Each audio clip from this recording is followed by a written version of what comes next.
Welcome back to Greenhawk Sanctuary. Hey guys, just wanted to hop on here and give you all a quick update as to what's been going on. So you'll notice we've got a floor here.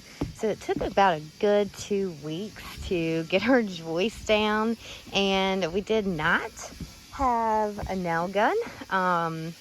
And so we were just legit hammering in some 3-penny nails, which I hear some really decent sized nails.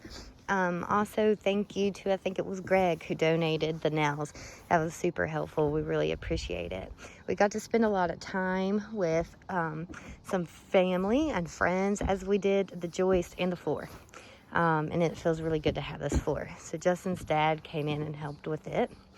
One thing I wanted to talk about with the floor, which we just found interesting. So you'll see right here, this little square piece, that is our only leftover material, and that's a lie, as I say it right there. We've got that, and then just a few slithers stored away back there. Yeah, you can see them. So that's our only scrap left over from the floor, which was a huge deal to us. Now, I don't know about you all, but we knew plywood was expensive. We were not able to afford plywood.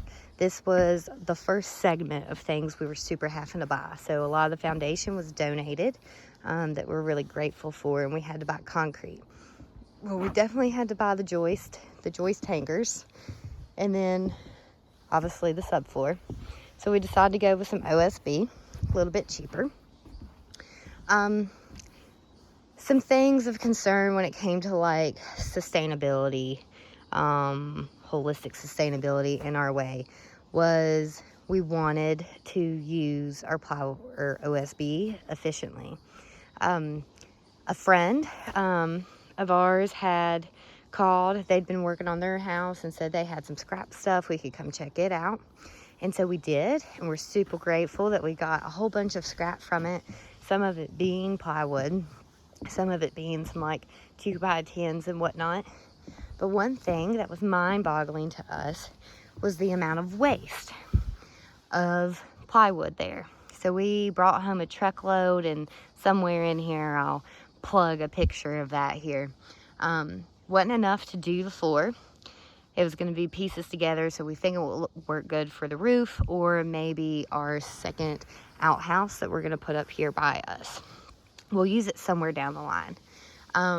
But you know, when you think of waste, you not only think of waste of resources, think of like all the trees and water and gas and labor and all that that's been used to like make a product, right?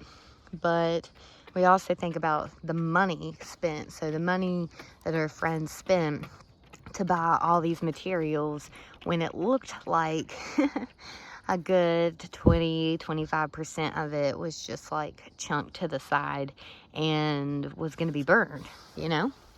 And so we didn't want to go that route. So with our subfloor here, it was a big debate. Apparently, when you lay subfloor, and like I said, we're just learning this, but apparently when you lay tongue and groove subfloor, you're supposed to stagger it like you would a finishing floor, like if you're putting down hardwood or vinyl or something like that. Well, when we staggered it, that meant that we would still need 6 more pieces of OSB than what our actual square footage called for. So that's another couple $100. And then not only that, but we were going to have a lot of waste left over. And it's like, well, we already have scrap pieces down here that we're trying to use. Like, we don't need more. And we're really not in a position at this time to spend additional money just to have like a bunch of scrap pieces left over. So we decided, if anybody's done this before, tell us how it worked out. But we decided to not go the traditional route and not listen to either of our fathers or traditional building, and we did not stagger our OSB. And so far, they're screwed in and they seem good, and we know we're going to finish over the floor, which will be staggered, so should hide any seams and help the seams stay together.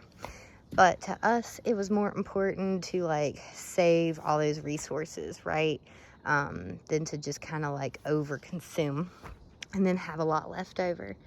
So that was the fun thing about the floor. And thank you. Big shout out to Eric for taking time to come in to not only help with the floor, but also help us with a massive wood haul. That was really great, or we're really grateful for that.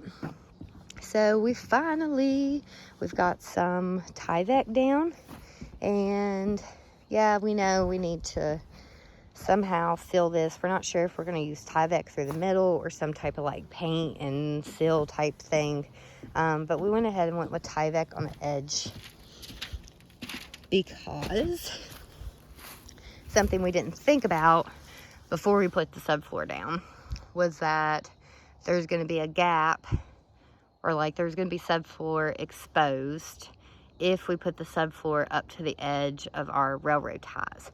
So technically we should have set all the subfloor back maybe an inch or two. That way we could cob the outside and the subfloor wouldn't be like super exposed to the elements. And then we'd also get to show off our pretty railroad ties and just enjoy their wooded and weathered look here. But we didn't think about any of that before we put the subfloor down, right? Like in hindsight. So our option was to pull all the screws up and stick some Tyvek or something down. We wouldn't be able to shift them. So it was possible there would still be water running into it, like a gap. So we just decided to lay the Tyvek this way. We brought it down a little bit on our beams. At some point we imagine like rock filling or filling this in with clay and pop cans or some sort of like fun cover foundation, right? It's not going to be like supportive, it's just kind of be like faux decorative aesthetic. And then we laid the Tyvek too. We're going to use straw bale and hay for our walls. Not sure if I've updated you all on that.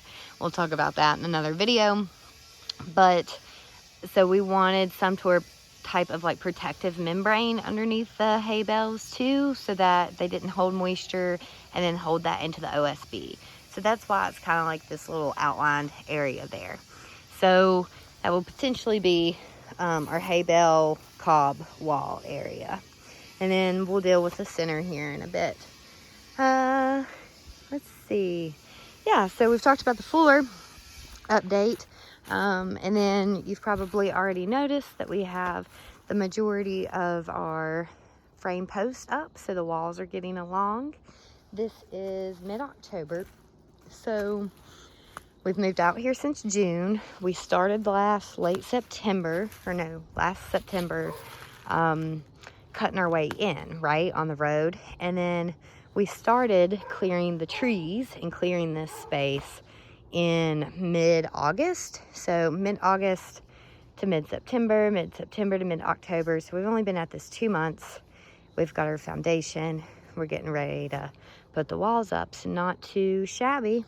That's with working 2 part-time jobs and also working a business part-time on the side and having some downtime and some recuperation, and with very, very little like income or extra money to spend. So just noting that to tell you, don't let anybody tell you things aren't possible.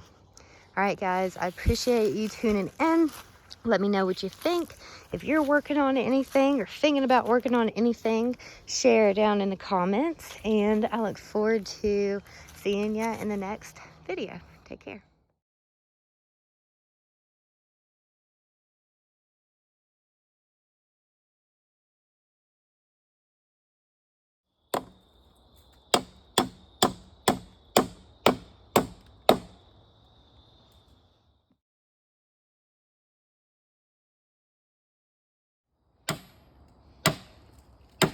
Got it?